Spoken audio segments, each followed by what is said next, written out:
Today we'll talk about how to make a good literature review. Now, if you are undertaking any postgraduate or PhD, in that case you have to write a research paper, a dissertation, or a PhD thesis. The first step of writing these research work is to prepare a literature review.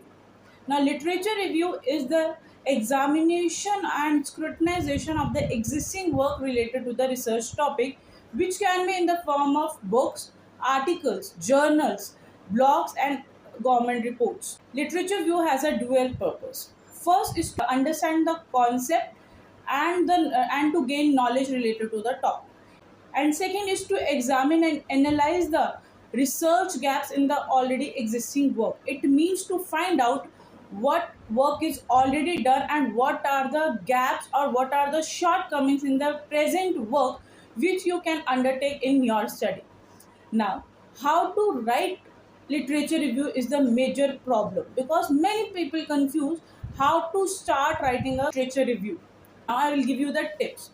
First, how to write it. So, if you are reading any book, article, blog, or any other work, in that case, you have to summarize the work in which you will cover or what the author has talked about, what are the advantages, what are the disadvantages, and what topic he has not covered which you find he must have dealt with.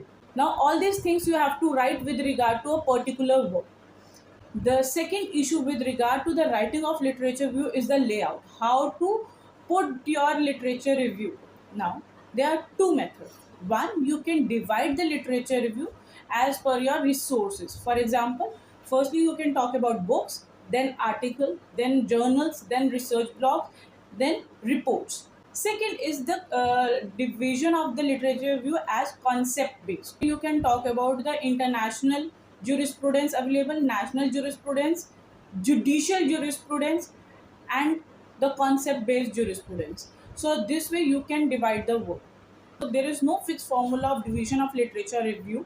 It's done on the basis of the requirement of your supervisor as well as the availability of the material. I hope this video helps, and for more such videos, please like and subscribe.